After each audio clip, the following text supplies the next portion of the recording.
Jesus, you probably know about one of his famous teachings called the Golden Rule. Do to others what you would want them to do to you. And this, actually, is a restatement of something else that Jesus said, that the meaning of life is to love God and love your neighbor as yourself. Now, that's really beautiful, but what does he mean exactly by the word love? It's an unclear word in English, because you can love your mom and you can love pizza. And if the word love means the same thing in both of those cases, your mom's gonna feel real bad. So what did Jesus mean in his language? Well, first of all, this love your neighbor phrase is a quotation from the Hebrew scriptures, where the word for love is ahava. However, the language Jesus spoke and taught in from day to day, it was a cousin language of Hebrew, that is Aramaic, in which the word for love is rachma. But then, as Jesus' followers spread his teachings around the world, they translated them into Greek, using the word agape.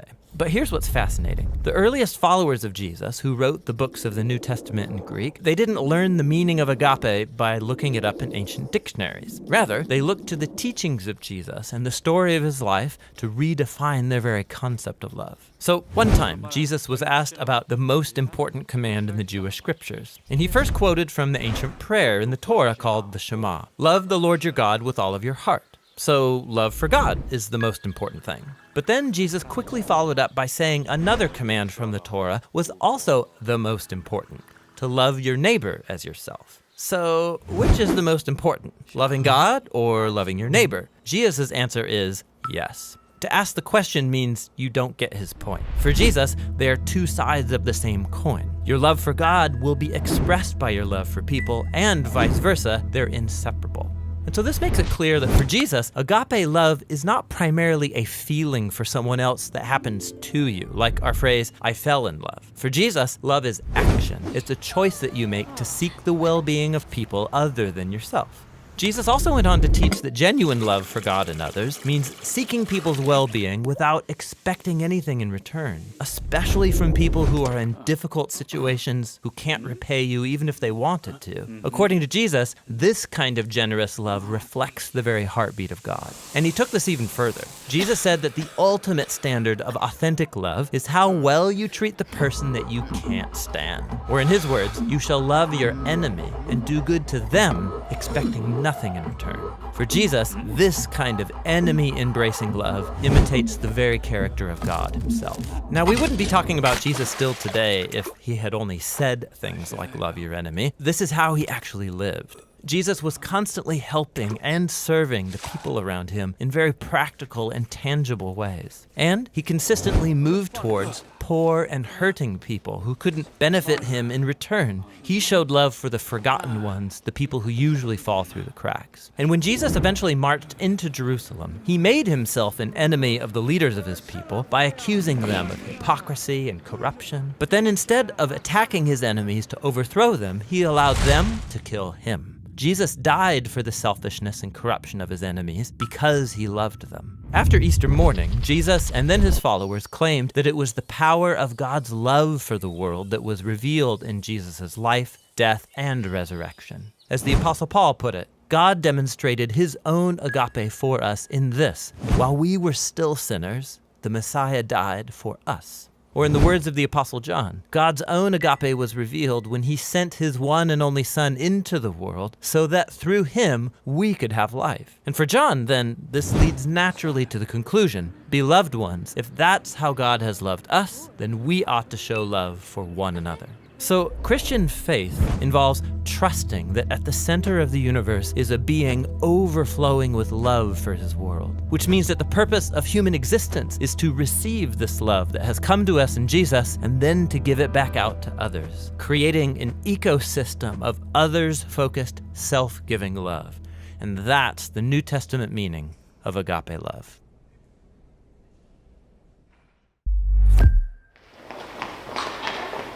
When it comes to the Bible, telling about Jesus being born, all these stories in Matthew and Luke about the birth of Jesus, there are lots of mentions of hope and peace and joy that we've looked at. There's the hope that Isaiah the prophet brings and all the other prophets who are looking forward to Jesus, and so they're giving this sense of hope that's out there, something coming. There's all those senses of peace, like when the angels come and they say that peace is here on earth, and we looked at that. And then there's that sense of joy when Mary sings her song that we looked at last week. And so there's lots of hope and there's peace and there's joy in the story of Jesus being born. But in the stories of the Bible that tell about Jesus being born, there's something missing. What's missing? Love is actually missing. The word love does not appear in the stories of Jesus being born. That's not right, is it? I mean, that shouldn't be. After all, we have a candle called love. And there must be love in the story. I mean, and love is part of our preparations for the Advent season. I mean, we talk about loving other people. We talk about serving other people. We talk about how much Jesus loves us, so we ought to love. So where's the love in the story of Jesus being born? Because after all, it's a big theme in the Bible, right? I mean, love is like the theme when it comes to the Bible. I mean, 10 Commandments. The first 2 commandments are all about love. That God wants this exclusive commitment of us to love Him alone. Love's at the top of the list when it comes to the most important things that Jesus even said for us. The most important commandments or guidance for our life. To love God and to love others. I mean, that's like number 1 commandment.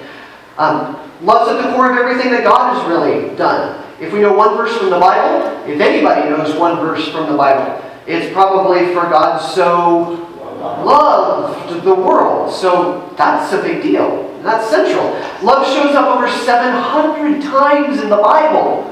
And much of the time it's describing God's style of love. I mean, this is a huge theme throughout the Bible. Love is our number 1 responsibility. That Jesus said that we must love our neighbors as we love ourselves. So if there's nothing more important that we do, it's to love God and to love our neighbors. Love is also the way that we show that we know God. In the book of 1 John, it says, anyone who loves is a child of God and knows God, but anyone who does not love God does not know God. So, I mean, that's like the litmus test for do we know God? It's do we love God? Do we love others? Love's at the core identity of someone following Jesus. Remember that song? They'll know we are Christians by our hope. Right. I mean, it's love. I mean, it's people saying about it because that's just that's what we're supposed to do. Love is the greatest of the great things. We hear it at special services. We hear it at special times and meaningful times in life that there are 3 things in life. There are these 3 things that remain. There's faith, there's hope, there's love, but the greatest is love. It's difficult, isn't it, to kind of overstate how big of a deal love is when it comes to the Bible. It's almost impossible to grasp the full meaning of what love is and what God means by love. And here's the amazing thing. Despite all of these things, how monstrous and enormous God's love is, God still calls us to love with that love. It's like it's possible to love with a love that is so much bigger than us. And it almost doesn't match. You know, God calls us to love with a love that's so much bigger than us, and we're supposed to do it, but we can't possibly do it because it's so big and it's so good. But still, we're called to do it. So, in other words, what do loving people do then? I mean, if God calls us to love, how can we really do that? What do loving people do? As we saw before, love is never mentioned in the birth story of Jesus. But paying attention to love and developing love and growing in love are part of the Christian life, but also part of the Advent season and focusing on preparing for Jesus. So, where in the birth story can we find love? Well, we're not going to find it in a word because it's not there, but it's one of these things like if we step back, then we can see love a little bit better. Like when you're holding up, a piece of paper or something, and you see words that are really hard to read. But then when you gradually tilt the paper away from yourself, you can start to read the words a little bit better. It's kind of like stepping back from something and realizing, oh, there it is. And that's what the Apostle Paul does about 50 or so years after this moment when Jesus was born.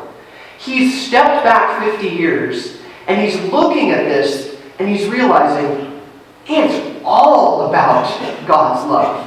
And so he writes this passage that you ever have those times where you're trying to describe something and you just can't find the words?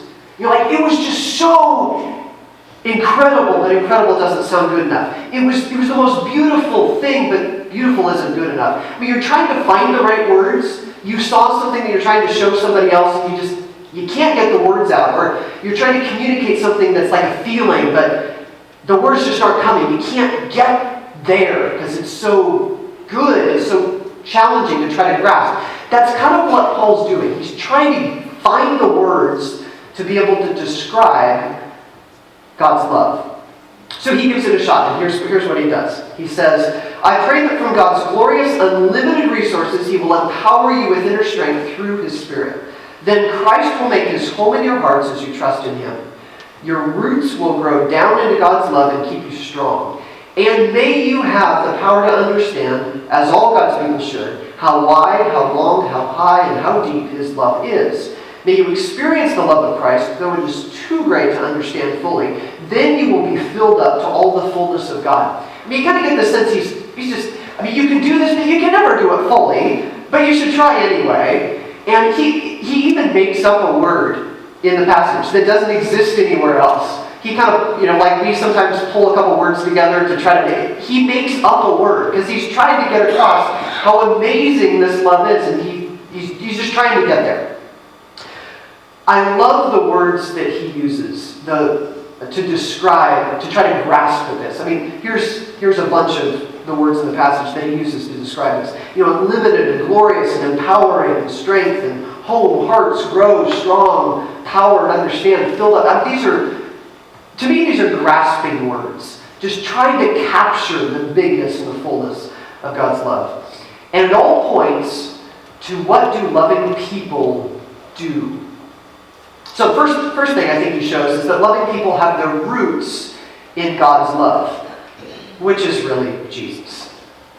I mean, we can have our roots, we all have our roots in something, and we can have our roots in anything. We can choose to have our roots in all kinds of things. We can have our roots in things that we're successful at. We can have our roots in a place that we just love. We can have our roots in something that went really well. We can have our roots in all kinds of things. But our roots are the places where we get all of our nourishment and all of our health and all of what makes us who we are. And our roots need to be in the spot that gives us all the nourishment that we need. And loving people have their roots in God's love. Really, in Jesus. I mean, what if we had our roots grown down into God's love so deeply that that's where we're drawing all of our nourishment and all of our strength and all of our confidence and all of who we are. Loving people have their roots in God's love. Loving people also understand the size of God's love. Carmel demonstrated this well. How do we measure something that's immeasurable? May we have the power to understand the breadth, the depth, the length, the height of God's love. Paul actually makes it sound possible, doesn't he?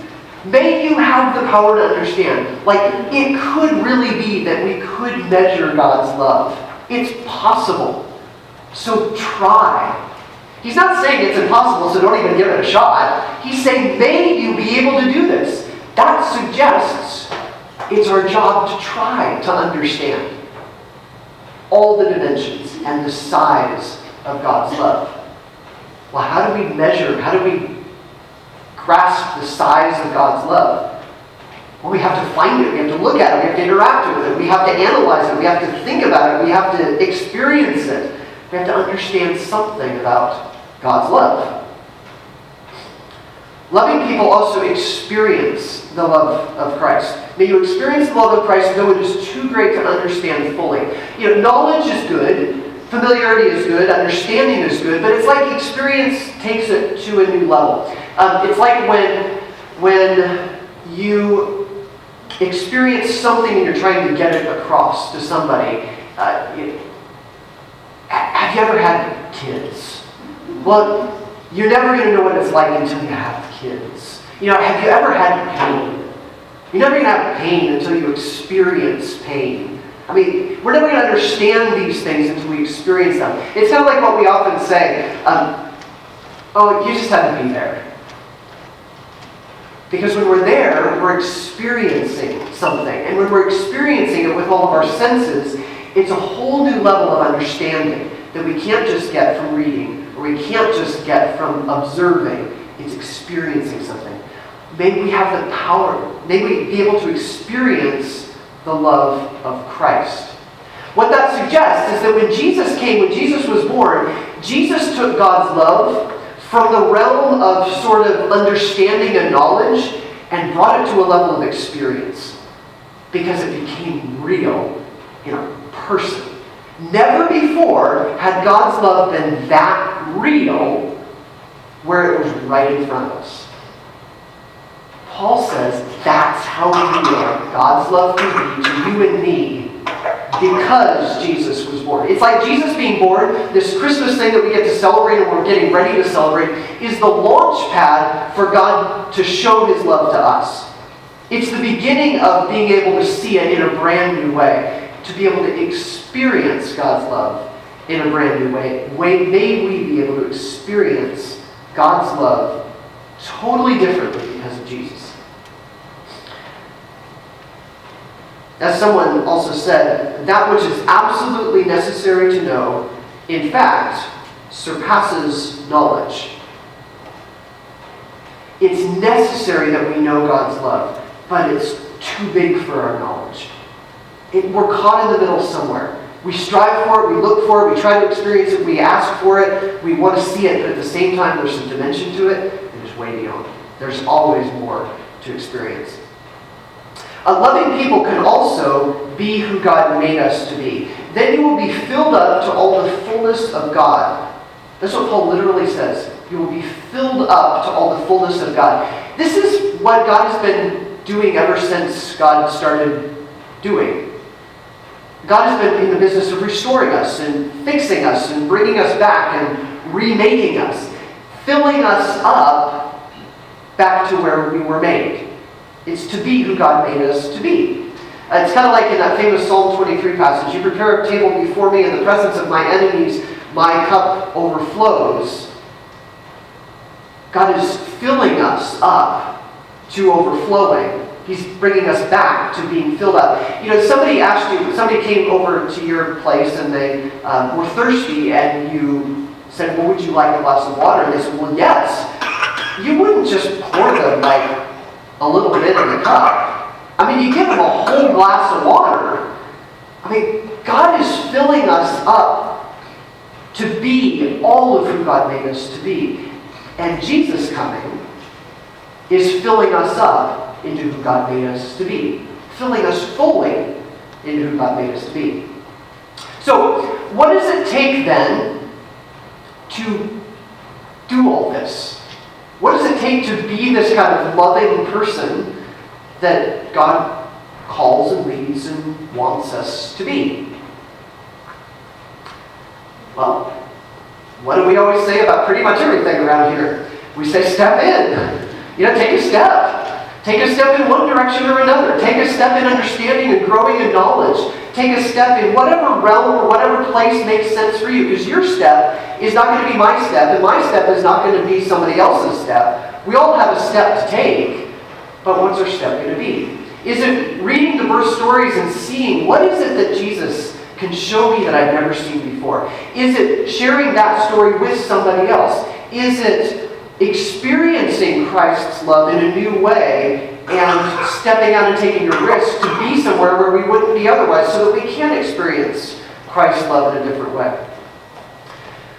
I was thinking about, and we were talking about this going caroling this afternoon. This is a step. Because we can carol and sing Christmas carols and have a good time, for sure. around our piano or around it here in church or in a house, and it would be awesome, and we'd be encouraged and have a great time. But it's a totally different step to walk a neighborhood and to be able to share the love of Jesus face to face with people that we don't know, but that they need to know about the love of Christ. That's a step. That's a step for us. That's a step for our church. That's a step to bring Jesus' love into somebody's life. There are all kinds of steps to take. But if we step into God's love, we step closer to be the loving people that God wants for us to be. Let's pray.